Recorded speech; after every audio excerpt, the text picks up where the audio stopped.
వాళ్ళు వీళ్ళు కాదు, మన వాళ్ళు ఎంత చెప్పినా ఎక్కదు మత్తు. పక్క వాళ్ళు వచ్చి చెబితేనే, సంబంధం లేని వాళ్ళు వచ్చి చెబితేనే ఆ కీర్తి పెరుగుతుంది, ఆ ప్రతిష్టత మరింత ముందుకు వెళ్తుంది. అవును మరి, ఆంధ్రప్రదేశ్లో మాజీ ముఖ్యమంత్రిగా ఉన్న వైఎస్ జగన్మోహన్ రెడ్డి గారు 5 ఏళ్లలో ఏ స్థాయిలో తాను గొప్పగా పరిపాలన చేశారు అన్నది ఎంత గొప్పగా చెప్పినా వేస్టే. ఎందుకంటే డబ్బా కొడుతున్నారు అనుకుంటున్నారు, ఇంకోటి అనుకుంటారు. కానీ వాస్తవాలను గ్రహించే ఆలోచన ఉన్న వాళ్ళకు మాత్రమే వాస్తవాలు అర్థమవుతాయి, గ్రహిస్తుంటారు. తాజాగా ఆంధ్రప్రదేశ్లో మాజీ ముఖ్యమంత్రిగా ఉన్న ప్రస్తుత జగన్మోహన్ రెడ్డి గారు గడిచిన 5 ఏళ్ళు 2019 నుంచి 2024 ఎన్నికల దాకా తానే ముఖ్యమంత్రిగా ఉన్నారు. 5 ఏళ్ల పరిపాలనలో జగన్మోహన్ రెడ్డి గారు చేసిన సంస్కరణలు ఏ స్థాయిలో రాష్ట్రాన్ని వృద్ధి రేటుకు తీసుకెళ్ళింది అనేది ఇదిగో ఈ తాజా రీసెర్చ్ నివేదిక చెబుతున్న అంశాలు చూస్తుంటే అర్థమవుతుంది. వాళ్ళు వీళ్ళు చెప్పింది కాదండి, ఏకంగా ఆంధ్రప్రదేశ్ అభివృద్ధిపై SBI రీసెర్చ్ నివేదిక అంటూ ఒకటి విడుదల చేసింది. అందులో వాళ్ళు జగన్మోహన్ రెడ్డి గారి 5 ఏళ్ల పరిపాలనకు ప్రశంసల వర్షం కురిపించడం ఇక్కడ గమనార్హం.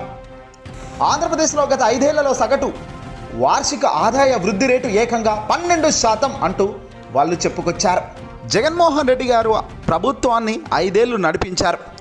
ప్రభుత్వం ఆరోగ్యం, విద్య, మహిళా సాధికారత లక్ష్యంగా పలు కీలక సంక్షేమ పథకాలను అమలు చేసిన విషయం SBI రీసెర్చ్ నివేదిక దీన్ని ప్రశంసల వర్షంతో కురిపించింది.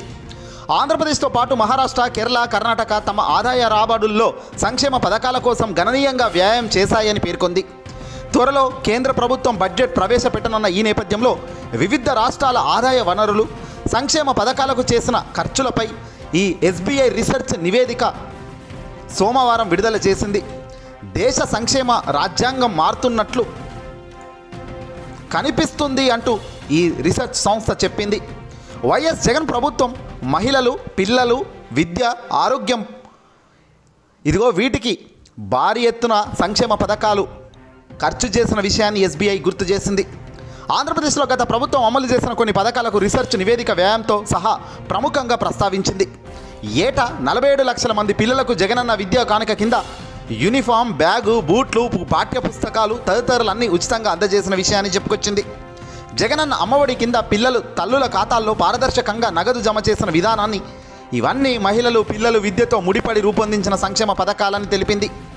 మహిళల ఆర్థిక అభివృద్ధి లక్ష్యంగా అర్హత కలిగిన ప్రతి మహిళకు వైఎస్ఆర్ చేయూత పథకాన్ని అందించారని, పేద మహిళలకు ఆర్థికంగా బలోపేతం చేయడమే లక్ష్యంగా దీన్ని రూపొందించారని SBI రీసెర్చ్ నివేదిక వెల్లడించింది.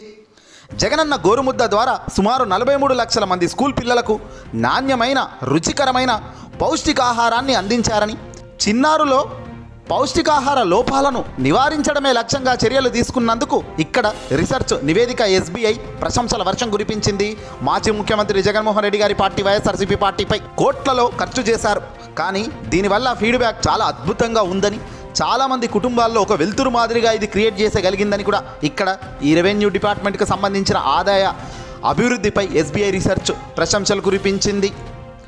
రెవెన్యూ రాబడిలో 11% సంక్షేమ పథకాలకు ఖర్చు చేశారు.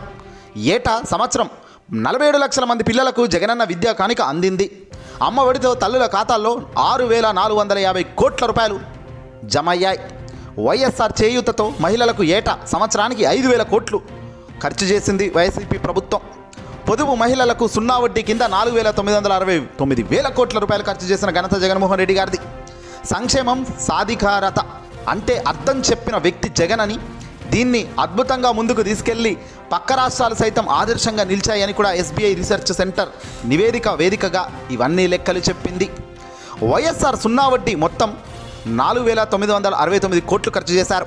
వైఎస్ఆర్ చేయూత సంవత్సరానికి 5,060 కోట్లు, జగనన్న అమ్మఒడి సంవత్సరానికి 6,450 కోట్లు, జగనన్న గోరుముద్ద 1910 కోట్లు, జగనన్న విద్యా కానుక మొత్తం 3,367 కోట్లలో కేటాయింపులు చేయడమే కాదు, జీవితాలను మార్చేదానికి వాళ్లకు ఏదైతే పేద ప్రజలు, మధ్యతరగతి జీవితాలు ఏదైతే కోల్పోతున్నారో వాటిని గట్టెక్కించే ప్రయత్నంలో జగన్ చేసిన అద్భుత ఫలితాన్ని ఇచ్చాయి. ఈరోజు పెట్టిన ఈ చెట్టు రేపే మనకు ఫలాలు ఇస్తాయి అంటారు కదా, ఇదిగో అలాగే జగన్మోహన్ రెడ్డి గారు ప్రారంభించిన ఈ పద్ధతి చాలా గొప్పగా రాబోయే రోజుల్లో తీర్చిదిద్దితే గనక మంచి ఫలితాలు వస్తాయని రీసెర్చ్ నివేదిక తెలిపింది.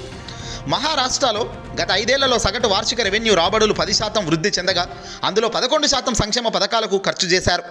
ఒడిశాలో 5 ఏళ్లలో సగటున వార్షిక రెవెన్యూ రాబడుల్లో వృద్ధి 13% కాగా అందులో 8.10% సంక్షేమ పథకాలకు ఖర్చు చేసినట్లుగా తెలిపింది. కేరళలో గత 5 ఏళ్లలో సగటు వార్షిక రెవెన్యూ రాబడులు 8% నమోదు కాగా అందులో 8% సంక్షేమ పథకాలకు ఖర్చు చేశారు. కర్ణాటక, పశ్చిమ బెంగాల్లో సగటు వార్షిక రెవెన్యూ రాబడులకు వృద్ధి రేటు కంటే సంక్షేమ పథకాలకు కేటాయింపులు ఎక్కువ ఉన్నట్లుగా నివేదిక వెల్లడించింది. ఆంధ్రప్రదేశ్లో కూడా అంతే.